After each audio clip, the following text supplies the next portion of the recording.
n'est-ce pas, cette vision ou bien l'expérience-là derrière le voile du temps. Cet homme a dû voir ces deux endroits pour ne pas seulement par des paroles, mais d'une expérience personnelle, par conviction, pouvoir dire aux gens, aux personnes, je vous avertis de fuir ce chemin qui descend vers le bas. Et notre Seigneur a dit, n'est-ce pas, dans Matthieu 7, au chapitre 7, il a dit, étroite est la porte et étroit est le chemin qui mène à la vie, et très peu sont ceux qui le trouvent. Et bien, mais alors, oui, qui le trouvent, mais large est la porte et large est le chemin qui mène à la perdition, et beaucoup sont ceux qui y marchent. Le chemin mène à la perdition, il mène à la perdition. Celui qui va vers le bas. Et ici, il dit, vous avez tout ce qu'il faut pour vivre et suivre ce chemin béni qui monte vers le haut. Page 15 en bas. Là où les rachetés jouissent de la paix, où ils ne peuvent plus pécher, ni éprouver de tristesse. Il n'y a plus rien de tout ça là-bas. Ils sont parfaits. J'ai vu ces deux endroits. Je sais que c'est une chose terrible à dire, mais Dieu est mon juge et je crois véritablement que j'ai vu ces deux endroits. Je le crois. Oh, que personne ne pénètre jamais dans ces régions des perdus. Si l'on vous transperçait de fer chauffé au rouge, ou que l'on vous torture de quelque manière que ce soit, ce ne serait pas à comparer avec les tourments diaboliques de ce lieu-là. L'esprit humain ne peut pas comprendre ce qu'est le séjour des perdus. Il n'y a aucun moyen de l'expliquer. On ne peut pas davantage expliquer ce qu'est le séjour des bienheureux. C'est si glorieux. L'un est tellement horrible et l'autre tellement glorieux. Cela va du terrible, du plus terrible au plus sublime. Est-ce que cela n'est pas une parole qui devrait toucher le cœur de tout homme?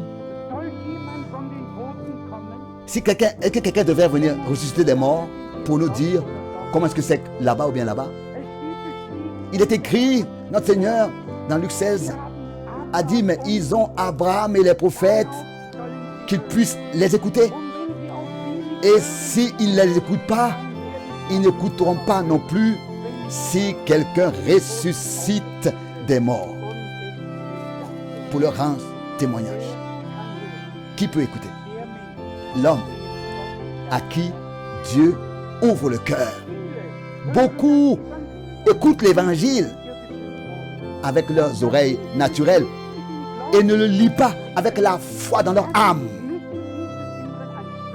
Et ne se laissent pas toucher par la parole de Dieu dans le profond de leur cœur et passent à côté.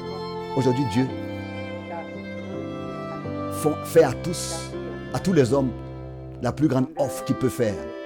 Et il te laisse dire à toi et à moi, à nous tous, à Golgotha, l'œuvre de la rédemption a été accomplie. Personne n'a besoin d'aller dans le séjour des perdus, dans l'endroit de tourment. Il y a la rédemption, il y a le salut, il y a le pardon, il y a la grâce en Jésus-Christ, notre Seigneur. Qu'est-ce qui a été dit autrefois de cet homme, de l'homme riche? Abraham, envoie à mes frères quelqu'un et laisse-leur dire qu'ils ne puissent pas venir dans cet endroit de tourment. Dieu a un endroit qu'il a préparé dans la gloire C'est là qui est notre place. C'est là. C'est à ça que nous sommes déterminés. Et notre Sauveur disait, je vais vous préparer une place. Et je reviens pour vous prendre auprès de moi. Bien-aimés frères et sœurs, bien-aimés amis, ça ne suffit pas d'être religieux. Ça ne suffit pas seulement d'écouter la parole de Dieu. Nous voulons ensemble demander à Dieu de nous accorder sa grâce d'une telle manière puissante, que tout en nous soit changé, transformé, renouvelé, et que notre vie soit saisie par Dieu, que notre âme soit pénétrée de sa puissance, et que nous puissions, par la grâce de Dieu, aboutir à une nouvelle vie. Je voudrais aussi lire cela encore ici, parce que cela va ensemble. Je me fais vieux. Je ne sais pas combien de temps il me reste à vivre. Vous tous qui m'écoutez. Page 16 au milieu. Donc en haut. Je vais sur mes 55 ans. Et peut-être que cela... Et peut-être que selon la nature, il ne me reste plus beaucoup d'années à vivre. Je ne sais pas où ira cet enregistrement. Mais je dis ceci à tous ceux qui entendront cette bande-là, où elle ira. N'allez jamais dans la direction de ce séjour des perdus. Vous ne pouvez imaginer à quel point l'enfer est terrible. Et quoi que vous fassiez, n'oubliez jamais que le séjour... N'oubliez jamais comment est-ce que c'est dans le séjour des bienheureux. Je vous le dis avec Paul. Ce sont des choses que l'œil n'a point vues, que l'oreille n'a point entendues, et qui ne sont point montées au cœur de l'homme. Des choses que Dieu a préparées pour ceux qui l'aiment. C'est pourquoi si vous êtes en train d'écouter cette bande, arrêtez l'enregistrement. Repentez-vous. Si vous n'êtes pas encore sauvé, et mettez-vous en ordre avec Dieu.